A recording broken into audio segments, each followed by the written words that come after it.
Thank you for joining us today. This is Bill Baker at Firestorm. We have today our Crisis Coach webinar series presented in conjunction and hosted by the New Jersey MEP. We're pleased to have them online with us. Our presenter today is going to be Jim Satterfield, who's the president of Firestorm. We invite you to become our friend at Facebook, Firestorm Solutions, and you can follow us on Twitter, Firestorm Soul. Please keep in mind that this information presented today it should not be viewed as legal advice or legal opinion.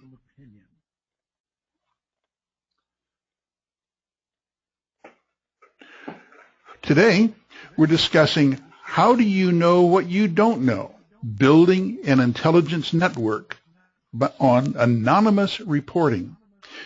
New Jersey MEP is the co-sponsor and host of this Crisis Coach webinar series, and we're pleased to have Joe Caratinuto with us, and also our Firestorm principal in New Jersey, Blair Neville. Joe, over to you, please. Thanks. For those of you that are not familiar with NJMEP, we are a not-for-profit whose focus is on assisting manufacturers in New Jersey to become more profitable, more efficient, and more competitive in what they do. And we do it through a host of different services that we provide. And those include helping companies with reducing energy costs, R&D tax credits. We also work with companies on process improvement with things like lean manufacturing, Six Sigma, root cause analysis. In addition, we also will assist companies on the commercial end of the business with things like strategic planning, business development, innovation, and obviously we are helping companies with business continuity planning, which has become a fairly popular item since the events of Superstorm Sandy. And that's one of the reasons that we chose to work with Firestorm to assist our clients with business continuity planning. So that brings us to our webinar today. And Blair, over to you. Yeah, Joe, thank you very much. I really appreciate it. I just want to make one comment in that I just want to thank Joe and his support and the MEP support. This is sometimes a new concept for a lot of companies, and with New Jersey MEP's commitment and support, we've been able to push this message out. So again, I really thank you guys for your support and getting this good information out to your clients and anyone else who is on the line today. And Jim, I think it's time to move it over to you, and we can get started. Well, thanks, Blair. Thanks, Joe. And for those of you not familiar with the New Jersey MEP, they do a great job of assisting manufacturers in the state of New Jersey and making a difference. And I think our whole theme of the webinars this quarter has been around how do you know what you don't know. And if you don't know something, pick up the phone and call the New Jersey MEP. They certainly are a great place to start within it. My name's Jim Satterfield. I'm president of Firestorm. I look forward to speaking with you today on this topic. And we're going to go a little bit further, and it's part of what we've been discussing about. Can you identify your organization's next crisis? Not only can we, but more importantly, you can, and we're going to be talking about that in more depth today. And the reference to Hurricane Superstorm Sandy is a good one. We certainly see the effects of the winter storm as it's hitting the Boston area, and you're looking at feet of snow in that particular area, and the disruption that it means in the supply chain and to the everyday operation of business there is certainly very extreme. But there can be disruptions within your organization. Today we're in an area where workplace violence is not the exception. It may be the rule in our business environment today.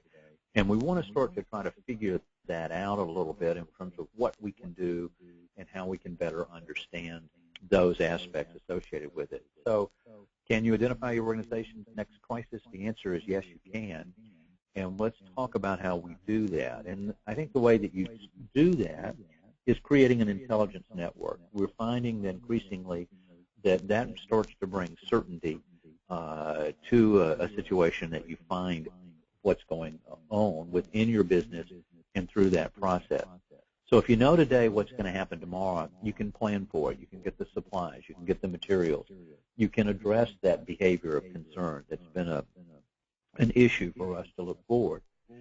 And establishing metrics as you go through that process. And so to know, you must look and listen. And we do the listening first because it's a more general analysis of what's going on. And there are a variety of ways that we do that, and we're going to talk about those today. And today in particular, we're going to focus on anonymous reporting. But let's go into that look and listen a little bit more. Listening is creating some type of an aggregation of what's going on around you. If we think about specifically social media, we've streams and phrases and words, but there are generally other indicators that could tell you what's happening in the marketplace where you are to have a much better understanding. Once you understand that there's a potential threat, if we take weather, as Joe pointed out with Sandy, we'd be listening to that general area.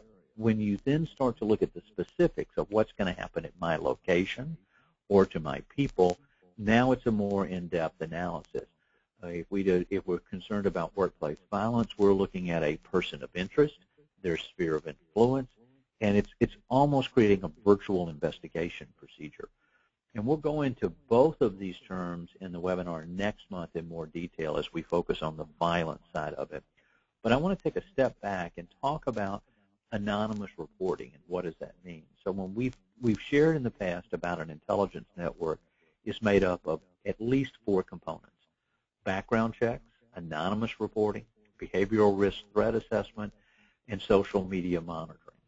We've talked about the behavioral risk assessment. We did that last month, and I think we answered a lot of questions fitting into that general area. We'll be sharing more with you in the webinars, I think, next quarter around the social media monitoring. And we mentioned background checks on several occasions and the fact that it's more than just a national look at felony convictions. If someone negotiated down to a plea bargain, they won't appear in that national search. So you're specifically interested about what's happening in your area. But today we want to focus specifically on anonymous reporting. And the reason we're doing all of this, if you'll see that definition of crisis down below, it's an event which has not been identified where the vulnerabilities and exposures, there isn't a plan, and therefore you don't know that it's about to occur. We normally tell everybody the last time a surprise was good, we were a child. I say that the last time a surprise was good, I was 5, and it was my birthday. If you're at work and it's a surprise, that's a problem. But one of the things that we see that's happening is somebody knows, and we're going to give you those statistics as we continue in our discussion today around anonymous reporting, because that drives this aspect of it. If one of your employees knew that there was a problem that was about to occur with a vendor, wouldn't you want to know? If you knew that an employee was in a situation where there's domestic abuse at home, wouldn't you want to know? So those all become the types of things that we're looking for. All too often, Firestorm has been heavily involved with school violence, where we see it repeated over and over. But that school violence moves into the workplace. Last year we had shootings at a FedEx location and a UPS location. We unfortunately see these events repeated over and over as we look both in a business and a school environment. The quote that you see on your screen now is one that we hear too many times after an event. I knew when it happened that that's probably who it was, and then the name of the person, referring to a former pupil. I would have been shocked if it wasn't. If you knew that, then wouldn't you have liked to have known that that person was potentially at that level of risk? And that's what we're going to talk about how you go about creating an environment so that you, in fact, could know. So instead of being in an academic environment, since we're talking to manufacturers today, we're going to be talking about it in a business environment and building that. Now, I want to give you some parallels here so that we can understand what works and what doesn't work, and then start to build the structure that you need to place within your organization. Now, we all know about 911. If there's an emergency, you pick up the phone and call 911. And the time to do that is when you feel that there's an imminent threat. You see the gun in the workplace. You see the accident that's just occurred. You see those areas where we're looking for fire, and police, and medical. And we're very blessed in America that we have first responders who run toward the problem, not away from the problem and coming through. So when we talk about anonymous reporting, we're not talking about a 911 call. That should be done. We've got to create a culture within our business, and we're going to talk a lot today about culture so that anybody knows you see a problem, don't hesitate, let's make that call so that help is on the way. Now, Firestorm teams with a great portion of retired FBI agents and Secret Service agents to help augment the work that we do with clients, particularly around security. And one of the Secret Service agents has always said this statement, that when seconds really matter, the police will be there in minutes. And so that's why you have to have a program to deal around all of this. But we need to get the police coming to us. We need to get the fire. We need to get the medical. And a lot of the workplace violence programs, or the other programs that we're going to be talking about in future webinars, are to buy us the time until help can arrive. So clearly, when we talk about anonymous reporting, we're not talking about 911. Now, Homeland Security has for years pushed, if you see something, say something. And that's been a primary push in the war against terrorism as we look at those elements that are coming together. Now, unfortunately, whether we're talking about a business or a school or terrorism, the See Something, Say Something program has been suboptimal. We've not gotten the number of calls that we had hoped to have within the program, and it's just really not come through as a part of our culture. Now, some of this may be the snitch mentality that we learned as children. Well, I'm not going to snitch on them because they did something wrong within that area. But it's a broader concept that somebody else will do it. It's not my problem. Somebody else saw that accident. Somebody else saw that problem. Somebody else saw that gun. Somebody else saw that. And so it becomes the problem of somebody else. There used to be a series of cartoons in the newspaper called Family Circle, and as one of the children would do something wrong, there was somebody else, and there was a little ghost figure that would appear in those cartoons on a regular basis, and it was the somebody else who was the responsibility. The problem with a program like this is it's not personal. It's not directed to an individual. There's not a buy-in, and there's not a central aspect associated with it. Now, you see, if you go to the Homeland Security website, you'll see lots of information. I clipped some of that off just to repeat there. And again, looking at what they wanted to know, who or what you saw, when you saw it, where it occurred, why do you feel it's suspicious? And then you again see the reference back to 911 in addition to the Homeland Security area. This won't be sufficient for your company, but it's a beginning in that area. And the failure here is it's not a part of your culture.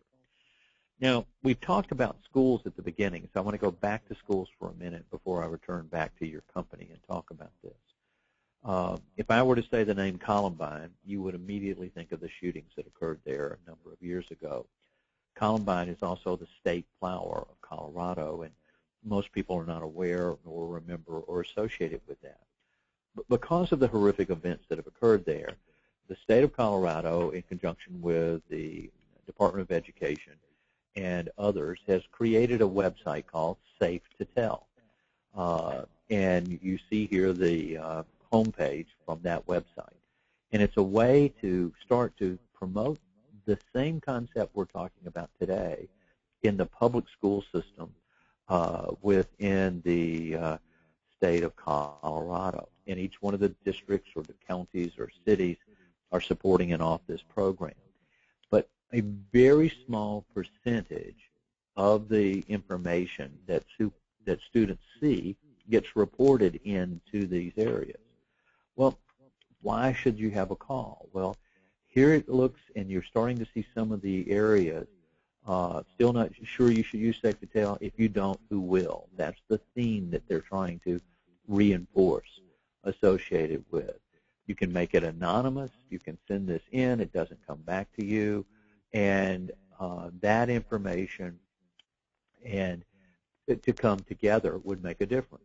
But look at the disclaimer. Should Safe to Tell become the victim of prank calls, the line will be forwarded and traced with law enforcement notified immediately. Well, you know what? That tells you that it's not anonymous, that they can trace the line. And so it undercuts the value of the program with that stipulation within it. Now, why should someone call? And you look at all of the factors that they've identified, and they've done an excellent job here of looking at all the types of things that could occur. And by the way, many of these things could start to occur within our businesses. Certainly bullying or a weapon or drugs could be fraud that's happening within your business. All of these elements, as the management leadership within your company, you're responsible for dealing with. So that's why Safe to Tell, that's why anonymous reporting, that's why Say Something, See Something comes into play, because there needs to be an opportunity to do that. But you just can't flip a switch and say, we have an anonymous reporting line, just use it and tell us what's going on, and it will meet those elements. So what's the theory behind anonymous reporting? How did that come out that this needed to be something that we could do and come together? If you look at the statistics here, and this is looking at particularly violence in schools, but the key are going to be the last two items that you see in red here. 75% of the people who committed violence feel bullied, persecuted, or threatened by others. Now, so it's not necessarily the bully that we're concerned about. It's the student who has been bullied and then has to react back, and that's where the violence. But the concept of loners, they are not overly socialized with others. They've had a history of being depressed. They've had suicidal thoughts. A lot of the elements here are things that a third party could see and identify. Someone saw the person being bullied. Someone knows that this person is depressed. We probably have all worked in areas where someone always has a problem associated with it. And as a rule of thumb, people who have problems, and they don't go away. They start to continue to occur. But it's the concept of leakage that becomes the driving force to create anonymous reporting. 80% of the time, someone else knows. So if there's an employee within your company that's having a problem, somebody else knows. If there's a problem with a supplier, somebody else knows. And so that's what we want to build on, so that we start to make it easier for that person who knows to come forward. And the surprising one is that over 2/3 of the time, 2 or more people know. So now we've got a higher probability that we're going to understand that some event is starting to occur, that you as the management, you as the leadership of the company would want to know, so that you could activate your plans, that you could intervene, and you could address it. So we've got to start to build a culture within the company so that people, once they see this, understand that they need to come forward. And by doing that, you really have to identify that there are warning signs and warning signals. And so educating everyone of what to look out for makes a difference as you start to create this type of an environment. But today we want to go not around what the warning signs are. We've done that in other webinars, and we'll do it again to talk about. But today I think we want to stop and go back and talk about culture. I'd like you to think about your company and think about the culture that is present within it. What are the beliefs and attitudes and values that make your company unique? Because what we want to do is link this idea of seeing something, saying something, fit into your culture. The culture that you have defines people's ability to make decisions to communicate, and to carry forward, and we certainly want to treat our people in a certain manner, and that information can flow from one point to another. And the way we're going to have integrity in everything we do, both in dealing internally within our organization and how people are free to make decisions or not, how we run our business, how we deal with other parties, but more importantly, how we deal with each other. Now, generally, the culture in a company doesn't change. And back, if you turn the clock back to when you joined the company that you're currently with, or you set that company up, if you're the business owner, you tend to see that the basic integrity of who you are doesn't change over time. We know Chick-fil-A is closed on Sunday because it's a part of their belief and culture of who they are as an organization.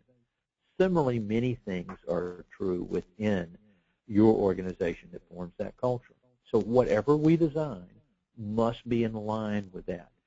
If people suddenly find out it's not safe to tell, well, if I tell my boss about this, then there'll be ramifications, or somebody will find out that I brought it up, so I'm better off not saying that. That needs to become clear in our culture. And culture is not always written down. It's not just the mission statement on your website. It's just not what you say is the sales pitch associated with it. There are unwritten rules and norms that are throughout your entire organization. As we go into looking at creating a culture of communications, and that's really what we're talking about today, the ability of your employees to tell you what it is that they know, what it is that they've seen, and sharing that information with you becomes extremely important in each one of the areas. Now, a lot of things have failed in the past, and you see a list of them here. If it's just a top-down approach and not a bottoms-up approach, yeah, that's what the operations manager said, but I'm the foreman, that's not who we are and what we're going to do.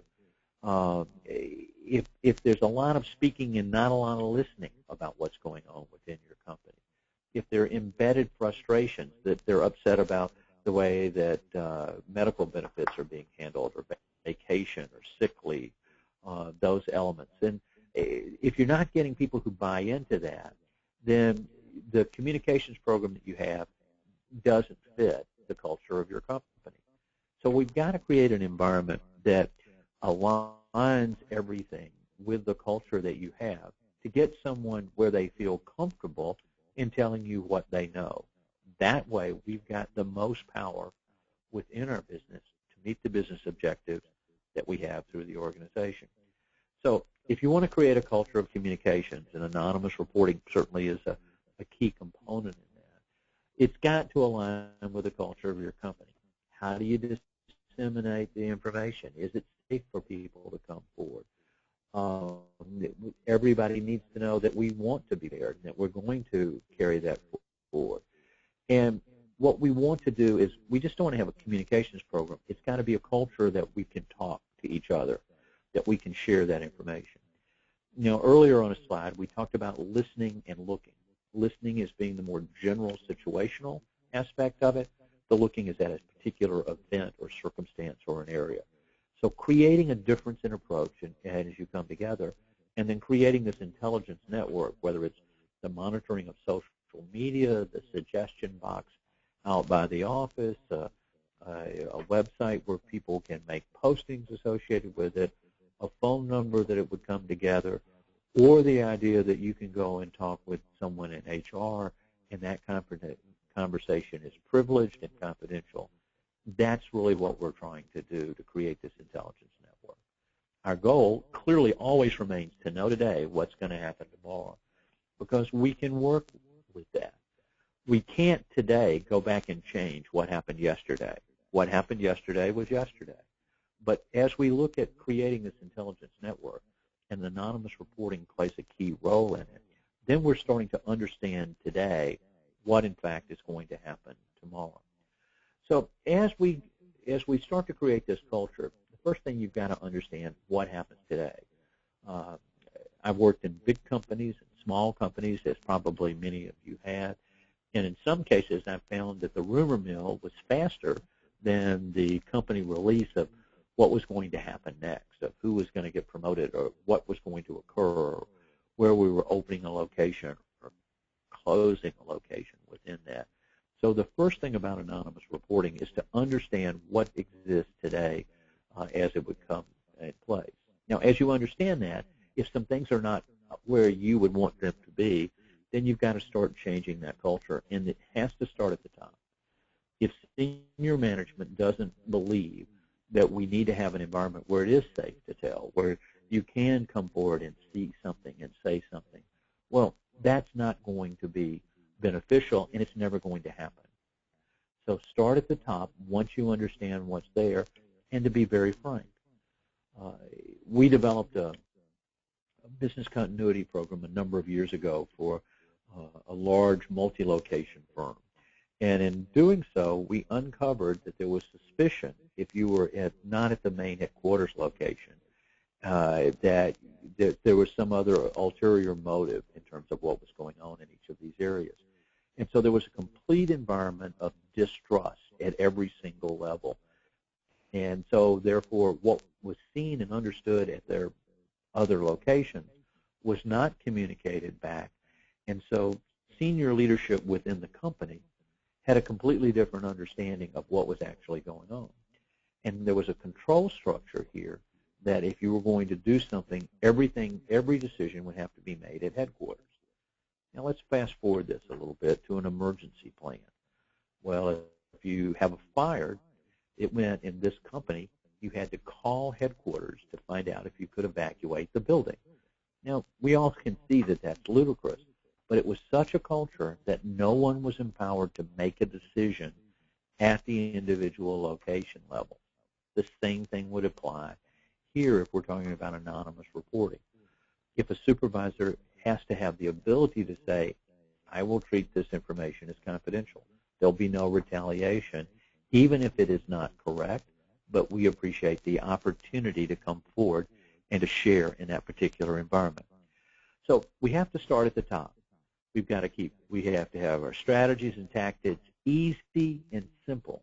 If this is, you got to fill out a form and get a requisition, and it's got to be printed this way, it can only come that way, and make a difference. I would encourage you to conduct surveys and interviews and to find out what the culture around communication is within your company. That will become a key element. And if we don't start with that, the plan is going to fail. It will be a see something, say something, anonymous reporting, and there's never been a report within it. And so starting that, we have to make sure those relationships set the tone. Now, recognize that if we make a change and someone new comes into a role, it's going to, by definition, change the culture here. And so the process is an iterative one as you have changes in turnover within your organization. By the way, turnover is a significant business crisis risk within an organization because of a program called knowledge continuity. What's in the mind of the employees walks out the door with them when they leave. And so part of the culture that you're looking to do is to create the documentation and retaining it. Now, as we move forward from that, I want to go back and reiterate again that, yes, you can predict a crisis. There are warning signs, and we've covered those in multiple sessions that we've done. But the key indication here is people have to come forward. And they're indicators. If suddenly people don't want to share information, if you're getting different versions of those things coming together, those could be indicators. And these patterns of indicators can shape how bad something would be, the severity, or how often it would occur. So the value is in creating what the indicators are and then an environment where it's safe to share that information. That way we can predict when there's a crisis or a problem that's starting to occur. So the awareness then has to become everyone's job. Everyone has to understand them, and particularly if we're going to focus today in talking about violence, a particular aspect that we want everyone to know those and share and bring them forward, but they have to know that it's okay to tell. They have to know that this isn't snitching. This isn't a problem that's undermining their organization and their work group, and ultimately would affect them in every single way as we come through. So if we think about anonymous reporting as being a key part of the intelligence network so that you can know what you don't know, then we have to create this environment that it's okay to come in and talk and share. So as we think about this area, communications is the most perishable form of intelligence. What we know, if you don't act on it today, it will be too late after the event occurs. The value of it drops over time. So if you're trying to instill this culture within your organization, you want people to come forward as soon as they were aware. Now, as we think about predictive intelligence, we divide it between hard and soft. Soft would be your opinion of their behavior, your intuition, your experience when you see these things starting to occur. Hard data is something that you can see and touch. An email, a posting on social media, a threat that's made. And we've got technology tools that can help us establish that intelligence network by monitoring those and reporting them back. But one of the key failures of anonymous reporting in any of these, looking at behaviors of concern, is that they don't get aggregated into one place. So you can take this piece of information and that piece of information and put those two things together to come to a conclusion that becomes actionable. So creating a central repository and placing that within your organization is an element. Now, all of us have someone who performs the human resource function within our organization, and human resources is used to confidentiality.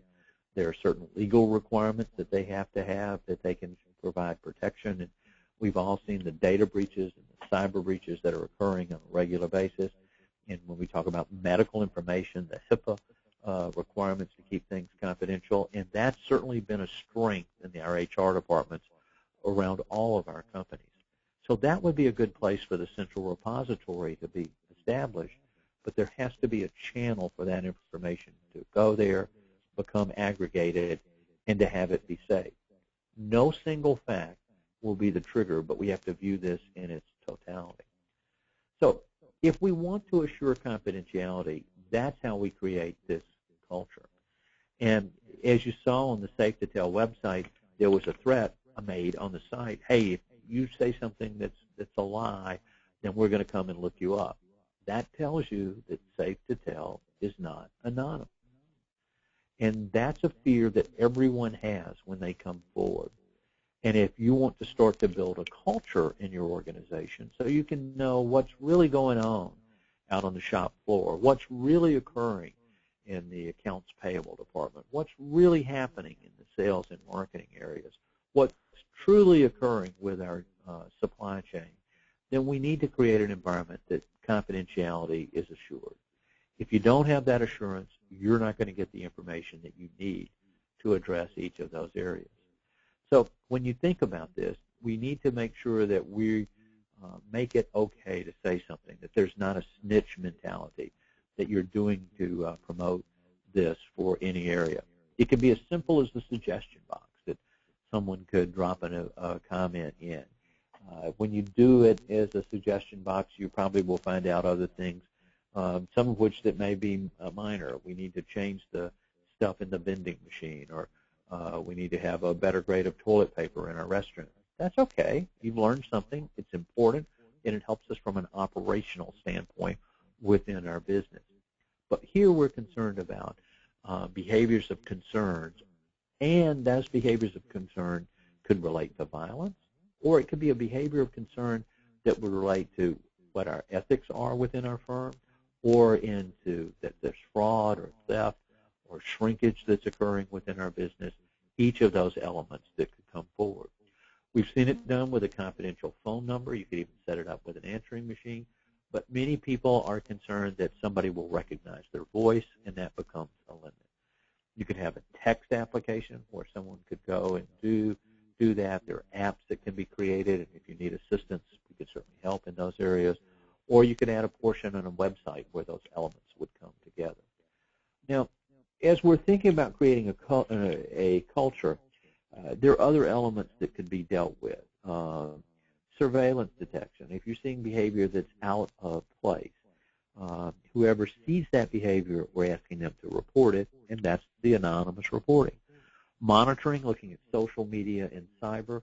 If we know that there's a concern around a particular person, then there's information that's out on the internet that's in the public domain that you can become aware of that would validate the anonymous report that you got in, that would provide additional clarity of that or frame it. Remember the comment earlier that in these situations, 2 or more people know. And when 2 people know, they start to talk, and today they're talking on social media. If you're not looking at that, you're missing a key indication of what can occur and to come together. By the way, that's the same as you own the email within your company and have a right to look at it. The surveillance cameras that you put up to make sure that your building is secure. Looking again at what's being said in the public domain on the internet is certainly a key component. Managing the other aspects that you see here, access controls, visitor management, we expect the same level from the people that are visiting us as we would expect from our employees. The human resource policies and procedures, keeping things confidential as we've talked about. Background checks, not only the background check when the employee is hired, but annually.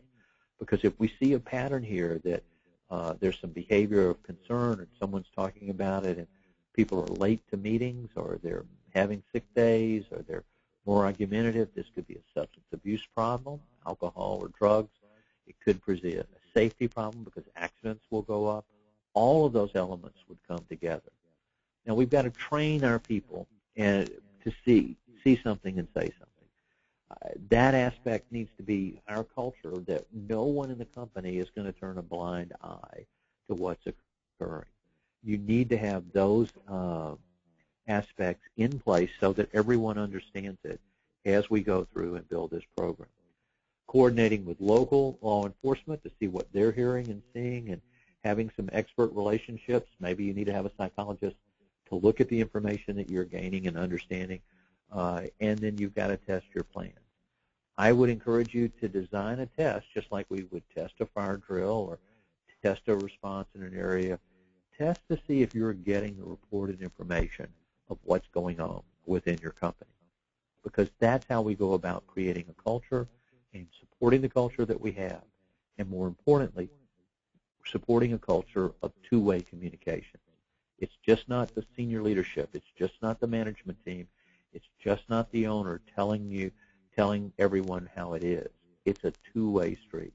If you don't get that intelligence from the people that are seeing it when they see it, it'll be too late. So if you want to talk about, you've got to make some decisions. The first is, do you want to know what will happen tomorrow? We all run businesses. We're all under pressure. We're trying to generate profits, pay our bills, grow our business, and carry forward. But if you want to know what's going to happen tomorrow, it's got to be safe for someone to come and tell you what they know. And the question that I would ask you that keeps coming back is, can you afford not to know? Can you afford not to see the information that's out there? So I would encourage you, if you'd like to know more, you can contact us about how you align your plans to best practices or creating your own intelligence network, or through the New Jersey MEP, there's crisis coach training that's available that can help in a great many of these areas. Also underwritten by the New Jersey MEP is the ability to get an assessment of where your plans are relative to standards and best practices, and the cost of that has been covered by the New Jersey MEP, so there'll be no expense to your company. So that's a great place to start in creating these environments. And our thanks to the New Jersey MEP for making those available. So I'd like to go back to Joe just for a minute. And Joe or Blair, is there anything you want to add as we think about creating these types of cultures in our business and what that means in terms of anonymous reporting? Joe, Blair, any observations?